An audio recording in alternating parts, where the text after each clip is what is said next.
Thank you for tuning into Healing Race. In this video, I share with Todd the ways I've seen Black people portrayed by leaders and in the media, and the messages it sends about Black people.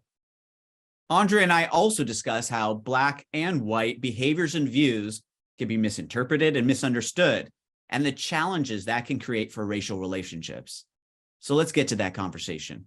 Enjoy.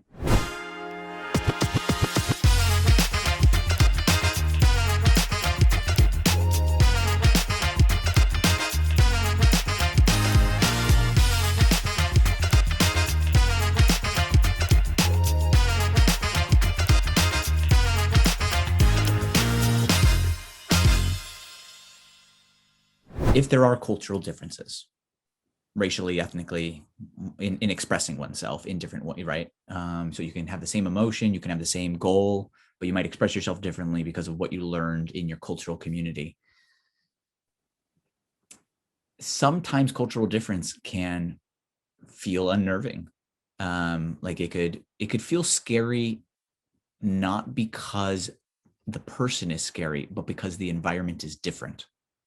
Yes, I right. understand. So if you're not, we can even go beyond race or ethnicity. Like if someone came from a family where yelling at each other, was common, and then someone else came from a family where you didn't do that, and then all of a sudden they're with their in-laws, and that's the way you do it. I've had that personal experience. Yeah, that could be jarring. It's like, how do I deal with this situation? Like when my family yells, they're angry, right? Yes. But when your family yells, they're just communicating. Yeah, for real. So I remember I was like, uh-oh, like, what's going on here? Yeah. I take your point. I do, because that was a very tangible example of that. I've had that experience. Yeah. So, if there are cultural differences, sometimes the meaning given isn't completely contrived by like the news media environment. Sometimes it's based on their actual experience in their culture. Yeah. Of how what these behaviors mean. That is very, very valid, but one must be very self-aware that your culture, or familial culture, or even larger race, is a lens by which you show up. And you should always, something that I guess evolved to sort of consider is understanding the rules of engagement vis-a-vis the lens that I'm looking at something, right? And that helps me guide, that helps help me form an understanding of what's going on, or what I perceive to be going on. I think all of that takes a lot of self-awareness. Yeah, so what you're basically saying is, okay, I understand that people will have instinctive reactions to a different culture based on what they have grown up in. So take this example of the yelling, or speaking loudly, let's say. Yes. If I experience that as someone being angry in the way that I've grown up, but others do it differently, I might have an instinctive reaction, and you can recognize and acknowledge that makes sense. Like we're all let's run with that. So and talk about race. So Black people are brought up to be very demonstrative people. Like when you're timid, and Black people pick on you. They really do. Like you see it all over Black Twitter. We're very demonstrative people. And that means raise your voice, get animated, even about happy things. I have literally been in restaurants just because I was happy to see a friend, and people thought I was being loud and obnoxious. And I was like, I'm just being animated, right? And that's when I started to become conscious of rules of engagement vis-a-vis my lens kind of shit. Because it's like, okay, let me calibrate myself to make sure I'm operating successfully in this environment. And I had to learn that because of white people. I literally did. And it was a little bit against what I know in my culture, because in my culture, Black people don't sit quietly at a dinner shit. We talk. We don't just sit there and that is not how you know. If you ever came to my mama's house, you need to be demonstrative, like, ooh, this is good, girl. Da, da, da, da. Like, we are demonstrative people. And just sitting there quiet, because I used to be that quiet kid, and I was picked on all the time. And I learned, I'm like, Andre, you better speak up. And then I learned around white people, I learned, Andre, you too loud. So I learned, white folks just want to sit there. So who are you supposed to be, essentially? Exactly. And do you see this? Yes, that's the perfect way to put it. Who am I supposed to be? Now, I'm a middle-aged man now, so I've learned to read the situations quickly. But 20 years ago, when I was young and starting in career and making cross-cultural friends, starting to really make friends with white people, whatever, I had to learn how to, adjust myself, or I'd be perceived in a way that was not my intention. Does that make sense? Mm-hmm. Mm-hmm. So so you talked about having the lens of someone else's culture. There's kind of two ways, right, that we've been talking about. You've talked about adjusting to culture, but then you also brought up the need to let someone be themselves and come to understand the lens of their own culture. Yes. So that you don't assume things about them, and you understand a little bit better that their motivations might be different than what you think they are. Yes. Based on the way they're communicating. And that sounds like it's just like such a dance, right? Because like, well, we just like meet in the middle somewhere, or it's some adjusting of the way that I present to you, maybe because I know that you have a certain reaction, but then you understanding a little bit if I present myself, if I approach our conversation in a different way, you understanding, okay, well, he doesn't mean this in his culture or the way he grew up, that meant something different. Even at work. So even in my professional life, I've learned to tone down the passion. Because the passion could whoa, this guy's off the rails. Like white people are very, very different like that. Like you all don't, I could talk about a work project or something. And if I'm speaking too passionately, I notice they're having a really drawn reaction to what I'm saying. Is though I'm angry. I'm like, no, I'm just communicating. Once I was in a meeting recently and I said, no one knows what's going on in that business over there. And, I'm bringing up a truth whenever we need something done. No one knows what to do. But I've had to learn to not be so truthful, not be so honest, or learn how to, it just phrasing is very important to white people. And since Black people largely have been used to help make white people feel comfortable with themselves, it's a dance I'm adept at doing now. But even in my middle age, I still am mindful of what I could be imparting if I'm not abiding by the rules of engagement in a particular context. So like that example, like how would you know? So the example of no one knows what's going on in that business over there. What's the reaction that you get that makes you feel like you're being taken a different way than what your intention is? You see the nervousness on people's faces. So none of my teammates displayed nervousness, but as listening as I speak, and then being mindful of the emotions I'm conveying while I'm speaking in a meeting, then I chastise myself for being a little bit too truthful in saying that. But so the nervousness really didn't happen in that instance, but I've seen it before. There's a nervousness, or usually it's a white man that wants to step in and be the authority. Now, hold on, come on. Da da da da da da da. And I was like, white men love to be authority figures. My God, they know every goddamn thing in life, I swear. And I'm telling you, if it comes out of the mouth of a white man, it is automatically gospel. I'm not saying that white men aren't smart, but that's one way that is a surefire sign that when you are stepping outside of the rules of engagement, a white man will say something to kind of rein you in or contradict your thought. So there's a couple things there. One is in terms of people getting nervous when you say something, again, like no one knows what's going on in the business over there. How does one know? How would you know that is or maybe it doesn't matter at the end of the day, you're just getting the reaction that you do, that is a reaction based on race versus based on discomfort? Not necessarily race, but my point is the cultural differences, and thank you for bringing this up and asking this question, because in one of the things maybe you picked up from me, Black people are also brought up to be very direct. That's what I was going to bring up. And it starts with our parents. When Black parents speak to their children, you fucking know what's going on. Like, sorry for my expletive, but you know what's going on, right? Yeah.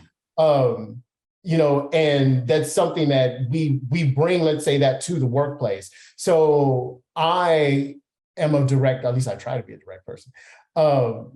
You know, when you communicate sometimes, especially in a business setting, too directly, people can take offense to that. And so especially when it's coming from a Black person or another minority. So I've learned that I should err on the side of softening my language to make it more palatable so that the idea or the feedback can be that much more accepted. Yeah. So you hit it right on kind of where I was thinking, which is this like a general tendency toward conflict avoidance in our culture, right? Because Black people don't avoid conflict. We are raised to what you're lean saying into is conflict. the reason it affects Black people to the degree that it does is because this is generally, you know, obviously with exceptions, a cultural way of being. And if the culture generally is conflict avoidant, then it will affect you. That has been my experience with white people. I've noticed white people avoid direct conflict, and me and my Black friends, and I can tell they were kind of raised similarly. We are inculcated, you lean into conflict, because to lean out of it seems timid, as though the person can get the best of you. So no, and also it's perceived as not standing up for yourself and lacking dignity among Black people. So with Black people, no, you lean into conflict. Mm-hmm. So I'm hearing kind of voices in my head of what I would imagine some responses would be to this idea. You said something specifically about white people care a lot about words, right? Or phrasing. I think you said phrasing. And my guess is that there would be a lot of white people who would say, at least in today's world, they feel very uncomfortable about their own phrasing and their own ability to say anything that might be even tangential to the concept, to the topic of race, right? For fear of saying something that might trip some wires, right? And I have a very direct response to that. It was your very direct response. My direct response is, you don't have to worry as long as your comments come from a place of empathy. But if you come from a place, if your comments are coming from a motivation of judgment, well, who wouldn't be? You know, and then you're like, well, why are they reacting that way? Well, look at what you're saying. You know, like I said, to circle back, how may another person view this situation? You know, so yeah, direct, but direct doesn't mean loveless. Where Black people are direct, but it's coming from a place of love.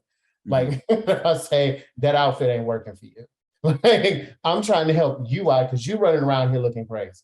That's not me just criticizing your style. I'm just saying you may want to rethink what you have on. You know what I mean? I'm just giving you a comedic example, but it's an example of being direct, but you're not trying to, you know, denigrate a person. You can be direct and still come from a place of empathy and love. And so we have different communication styles. I get that. Yeah. But I think human beings have the same basic cadre of motivations, if you will. Yeah. Yeah, I guess where I'm coming from is, you know, I actually think funny enough, I think there's actually a sense of common human ground in this. I'll give you kind of a more provocative example, because it builds off of the commentary from our last episode. And it is when we talked about the idea of a victim mentality, right? And how there is often a perception among some quarters in the United States that to speak about racial inequities, the issue of racial inequities, and kind of a desire to mend those inequities, that basically comes from some kind of victim mentality, like, woe is me, I'm a Black person, like I need extra help, so forth and so on, right? And I could imagine someone who who might have an approach to inequities, communicating, saying almost the exact same things as you just said to me. So here's what I could imagine them saying. Well, I am coming from a place of love. I actually think one of the most loving things to say is to focus on the issue of personal responsibility and the need to focus on oneself and how does one take advantage of the opportunities that do exist, right? The kind of tough love, right? I could imagine someone saying that that comes from a place of love. And that even though it might come off, oh, let me just finish this one thought, that even if, because I want to connect it to something you said, this idea of coming off as harsh or coming off as angry, right? Or coming off as judgmental, right? That the surface of how someone might hear your words might be different than the intention that you have. And I could imagine them saying that. I could imagine them saying, yes, I know that that's tough. I know it comes off as harsh, but I also think it's for the best. I think I'm actually communicating something really important that in the end will be beneficial. So I just could imagine someone saying the same thing and worrying about having that kind of approach to life and policy, worry about communicating in the words that they use, even if they might really feel in their heart of hearts that they come from a place of empathy. And what I would respond to that, the way I respond is I feel Black people would accept that feedback, that analysis, that perspective, as long as it acknowledges the other part of the pie. So personal accountability is a very important part to one's elevation and success and, and just the trajectory of one's life. But you also have to acknowledge that we individually don't always control everything. And what that means is there is still some systemic institutionalism, institutionalized racism that does prohibit a large number of Americans, Black Americans, from taking part of that. So no one is saying, because I think no one is saying that you should not be personally accountable for your own situation. That is something that is just part of manifest destiny in human and largely in United States culture. However, you have to also speak to the other part of the pie. So if you're going to supply feedback or have a perspective, don't just have a perspective on one side and characterize that. Look at the entire thing. And that's all anyone from a social justice motivation is asking. No one is saying, oh, not to be personally accountable, but look at the entire, and there is a lot of systemic and institutionalized bias in our country. And not even just about race. I mean, more than anything, it's about class. Look at credit scores. Minorities tend to have lower credit scores, for example, than white people. Who do you think creates the credit algorithm that takes all this metadata about oneself and ranks you like that? There's all sorts of bias in all these different things. So talk about the whole thing. People are willing to accept your feedback and given harsh feedback that's given in love, but also acknowledge the other part of the pie. Yeah. And so that's kind of where you were coming from when you were saying empathy. Like empathy Yes. is not just a feeling. Empathy is an action. It's a set of actions where you get curious and you seek to understand where someone might be coming from and what is the other half of the pie, as you say. And then it becomes more palatable to hear your half of the pie, right? Or what the critiques or the suggestions that you advise. I chuckle because what's the saying? A spoonful of sugar helps the medicine go down. Right. Oh, shit. Give me some sugar, shit. So coming back to what provoked this conversation and the in the episode, the basic premise is, how would you want to be seen as a Black person, or how would you want the Black community to be seen? And it was that you're a community of love, right? And so the foundation of this conversation is the idea that there are missing perceptions about the Black community because of the way in which the Black community has been portrayed, right? Yes. Like, I deeply find it personally offensive when white people don't feel that we are patriotic. Just critiquing the country does not mean we lack patriotism. What it means is maybe some of us actually sat down and read the Constitution and analysis of the founding fathers, and maybe in our critique, we're trying to help the country further realize its dream, right? And that's deeply offensive, especially since so many minorities, so many people of color go into the US military. Like all of us who are African American have someone in our family, somebody who served, right? And so to paint that is so offensive to say that we are not patriotic just because we want to hold the nation and the dream and the Constitution and the people who claim to serve in that name accountable. That's preposterous. Absolutely, it's offensive. And that deals with the concept of love too, because this is about love of country, right? Yes. To say that we don't love our country. You don't just have love for your fellow humans and your fellow citizens, but you also have love for the country itself. Yes. And Black people are laying down their lives all over the world in the name of the United States military and serving the Constitution to help make sure that white races have their freedom. I swear to God. Do you think that there is ever a hesitation within some portion of the Black community to, I guess, acknowledge the great parts of the country as they critique? So whereas you would, where you have a challenge in people not being willing to listen to the critique, right? Who might only want to focus on how great America is and has been, right? I see where you're going. Do you think there is hesitation? And I'm not saying that's a bad thing, by the way. I'm just from a factual point of view and from an emotional point of view, is there a hesitation to say both sides of the pie? Talk about the other part of the pie. I understand where you're going. Right. It's like, I'm hungover, but I'm in the conversation. America needs to improve this. Yes, America has been great in X, Y, and Z ways, but we also have to do this. Is there hesitation about that? Yes, America has been great in these ways, because maybe it like steals from the message of the critique. I don't know. No, I say there is no hesitation. And okay, not to speak in absolutes, there may be some hesitation, but however, Black people have made great strides since the first day we landed in this place. And we will acknowledge that, right? I mean, we've had, just I don't even want to talk about celebrities, just the stunning success of so many, Black people who have been educated, who have PhDs, who are educators, who have been innovators and all throughout history. And we know that that's possible because we live in a country that allows us to be curious and to explore.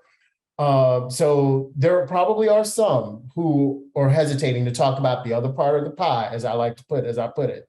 However, I think largely many Black people will acknowledge the positives that exist in this country, but sometimes the negatives are just so negative, you become disenchanted with the positive, sometimes, and we're not logical, we're emotional. We're like, 90% water or whatever. So our message, our emotions are always changing, but we will accept that part of the analysis that says, look at the positive things the United States has done. Yeah, but that doesn't mean we're finished with the project. The project is one of perpetual evolution that we're all accountable for. To me, actually, in some degree, we're all serving the Constitution by voting, because midterms are coming up and I'm always there. The first day of early voting, I'm in line. That's my way of serving the Constitution. They say, we all serve it and we all have a responsibility to it. And I think tacit in that document, we all have a duty to respect one another while serving it. So you feel you clearly have a lot of feeling around this issue of how the Black community is sometimes cast with regard to patriotism. And that kind of is in line with one of the questions I wanted to ask, which is, can you give me a sense of, you talk about you want the Black community to be seen as a community of love. You feel like you're not always portrayed that way.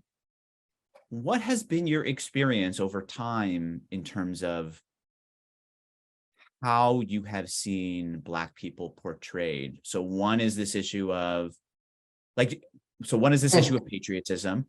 But I don't really have, I guess right now I'm trying to get a sense of the experience of what it's like to be Andre as a Black man in the United States. And is this something you just see constantly in the news and have throughout your life? Is it something that you just see in certain pockets? And like, what are you actually seeing visually, and what are you hearing through pop culture, through the news, or whatever media streams you take in that have portrayed the Black community in a way that had an effect on you? Look at conservative news outlets, and it's not an insinuation. Like, conservative news outlets are deliberately saying things, or deliberately casting a picture that Black people are somehow this sinister cabal trying to take over the country and get free checks and make the country lazy and all these other different things, that by our very being is antithetical to American values. That is, Lord, that they're deliberately casting that picture, right? Mm-hmm. And also, to not discount the quote unquote liberal media, they, with their over coverage, or their coverage of of all the benefits the government should be giving you, makes it seem we're people of just gimme. And I hold both sides accountable of finding some sort of medium, right? Because they both feed into that sort of story of minority as victim, and then minority as taker, minority as lazy, all these different things. So I'm seeing it from both sides, and the liberal and the conservative news outlets, they're casting you when you're just a person who wants a fair shot at what this quote unquote American dream is. Because I was thinking about Guillermo and people that I know overseas, and I'm like, what is this dream? I'm like, is it to come own a home and live in a suburb and to have mountains of debt because you bought that home? Or is it come to also get rich? Guillermo, just so to know, is your fiance. He lives in Costa Rica. So just to give people a sense of who Guillermo is. So you're thinking about the two of you, and he lives in Costa Rica, and you live in the United States, and you're thinking about where to live and spending time in America. And so you need to think about what America is. What it led me to start thinking about what is this dream? Because, is there a Costa Rican dream? And to find out there actually is. Mm-hmm. Every country has some version of that, right? And I was just trying to tangibly understand what does it really mean for us in this country, and people who want to come live here. But yeah, I lost my train of thought, but that what I'm seeing is that casting as victim, that casting as manipulator, that casting as somehow in some way trying to get over on the United States and not work as hard or contribute our fair share. And number one, that's all a mischaracterization. People are variable, so you may have some people who are behaving in that way, and then you probably have most people who are just trying to lead honest lives and have honest jobs, etc. Right? And the language is always crafted as though it makes it feel as though that like all the people in this group have this motivation, and that's just not true. So, I mean, if you want a sense of what it's like to be me from a political perspective, that's what it is. I mean, it's basically people think you're disengaged, uninformed. I've even had someone once ask me, I was talking about a frivolous topic, and it was a white man. What I try to say, white men always think they know everything. They truly, truly do. And the white dude asked me, Andre, who's the Speaker of the House? And I named the Speaker of the House, and he was shocked because remember, I'm Black. I'm supposed to be an idiot. Literally, people think the worst things about us. What even led to him asking you that question? Because he felt that the topic of conversation was frivolous. I don't even remember what I was talking about, but it was something very lighthearted, which is what you do in bars. Anyway, and I remember that. And I guess it was an attempt to try to shame me. And then later, this same person told me how impressed he was with me. Like, when people say things like that, I just take it with, some, just think as face value, thank you. But even that in and of itself is kind of offensive. It's like, you're impressed because I'm more than what you expected I would be. That's offensive. And you're in your mind. So just to connect it to the conversation about race, in your mind, that expectation, like where else could it come from other than the color of your skin, is the way you, I'm assuming, feel about it. Like, yes, that there aren't that's other signals. There aren't it. other signals that would have led him to a different set of expectations. That the best theory of why he has that expectation is the signal of the color of your skin. Who walks up to a white man and say, I'm so impressed with you? Who walks up to a white dude and says that? No. You want to know why? Because white men are expected to be impressive. They say it again.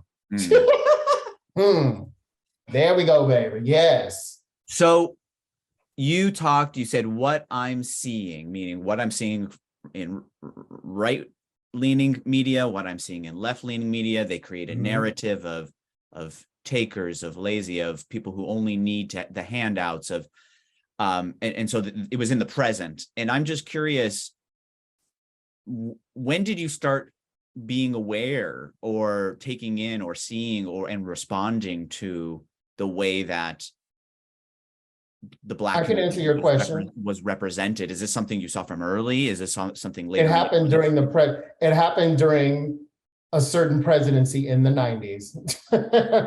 Is when I started to really, because we're talking in the vein of politics, was when I really started to understand the way Black people were being approached by politicians, crafted by politicians, and how it has influenced democratic leaning thinking of mine. And I recognize that in the 90s, a certain presidency inculcated me to a certain line of thinking.